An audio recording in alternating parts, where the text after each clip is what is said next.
Hello, friends. Welcome back to Aaron's Anxiety. I'm your host, Aaron, your personal guide through anxiety. So, today let's talk about technology. Technology. If you're Black Panther. Um, so, as human beings, Homo sapiens, they figure that we've been on this earth as a Homo sapien for about 200,000 years, I believe. In all of that time, we have lived in a tactile, analog world, meaning real, here, in your face, interactive world. And within the last 20 years ish, give or take, maybe a little longer, 30 years, 40 years, we have been living more or less, I'd say about 20 years at best. We've been living in a digital world. Mostly, it's got to be mostly since cell phones came out, really, that we've actually been in our phones, staring at screens, and it's just not, it's not an environment that we were adapted to. Now, we may adapt to it as we go along, but we are in the beginning stages of an analog creature, such as ourselves, living in a digital world, and in a digital induced world. And so, that being said, being the fact that we're some of this is kind of some pivotal stuff for all of humanity. We're experiencing some crazy stuff. And we grow up in it, and we don't realize how amazing it really is. That being said, it's going to come with some side effects, and it's going to come with some problems. And one of those problems is going to be depression, anxiety, and all those horrible things that your brain is trying to cope with.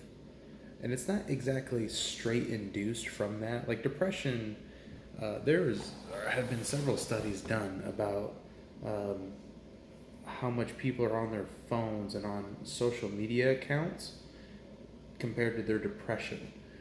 And it's some pretty crazy stuff. You should Google it sometime. It's pretty cool. That being said, if you are in anxiety right now and you're kind of in the thicket and things are heavy and you're having these intrusive thoughts and that you just wonder if this is ever going to end, you're going to look for a distraction. And I'm guessing 9 out of 10 of the people that go looking for a distraction are going to use their cell phones as that distraction. It will mildly distract you for a while, but the problem is that it's giving you instant gratification. So you look up a video, a YouTube video about anxiety, or like ASAP Science, or any of these people that are making these good videos. I mean, they're good fun videos, but whatever it may be, whatever hobby or interest you have, you're going to look up those videos to get your mind focused somewhere else. However, if you noticed, when you come back from that video or that binge of videos, and you come back to this analog world, reality, it feels even more weird than when you went in. Have you noticed that? It's always like you'll feel fine going in, and then you'll notice that once you get done watching a bunch of videos, you're like, wow, that's kind of weird. It's because you're coming back to reality in this analog reality. And so we're shifting between the digital world and the analog world, and it is tough. Our brains are like, okay, I can do this, but it's tough. It's trying to keep all your ducks in a row there is kind of hard. So that being said, if you have extreme anxiety or depersonalization, derealization, spending a good chunk of time in your phone is not, or on your laptop, don't get me wrong, it's not just phones, laptops, any way you can get online and watch, say, YouTube videos, or scroll through Facebook, or playing little mini games, I don't think playing mini games would be as bad, but it's basically the things that really take your mind off of your reality for an extended period of time. I think that can be quite dangerous for your brain.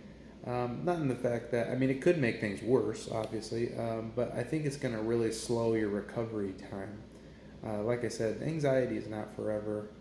Um, Depersonalization, derealization are certainly not forever. However, I think that with a lot, I mean, I'm not saying phone time's bad, because Lord knows I like to play on my phone too. However, I think if you're in the thicket, it's slowing up your recovery. Um, just because you know sometimes it's better to be in our tactile world and be more, you know, at a time when you're feeling distant from reality. Getting further away isn't going to help you. You need to more or less place yourself back in your own reality by interacting with the analog things around you. You know what I mean? Like interacting with people is a wonderful thing. Have you ever noticed that? And I noticed this so much when my anxiety was going crazy, that I would feel horrible, and then all of a sudden I would like start talking to people, or I'd get into like a party setting, and then all of a sudden everything just started lifting away, and I felt normal again. And there was a time where I only felt normal when I was in a party setting, and that sucked so bad because I was like, man, let's just go to a slew of parties because I want to feel normal again. Um, so yeah, that's kind of my thoughts on it. Like I said, gaming is a little better just because you're not just distracting yourself. You're more incorporated in what's going on. It's like problem solving and things like that. So I don't think gaming's as bad, but anything, moderation, friends. Everything in moderation, including moderation. So you just want to be wise about it. You know when you've been on your phone too much. You know when you've played video games too much. You know when you've done anything too much. It's too much. So, and as adults now, we have free range to do what we want. Nobody's going to come in and say, hey, you're doing that too much. You know what I mean? And if they do, you're an adult. You're like, all right, well, screw you. I'm going to do whatever I want. So, that being said, just kind of, you know, in moderation. Everything in moderation, friends. Try to, you know, go camping this summer. That is an awesome thing. They said that spending 3 days in a camping situation will almost reset your internal clock, and it has a lot of health benefits. I'm not a camper. I'm what you call indoorsy. Camping for me is when room service ends at 10:30. It gets to 10:31, and I go, wow, this is camping. This is great. So that being said, till next time, friends, like, comment, subscribe, and I will see you guys in the next video.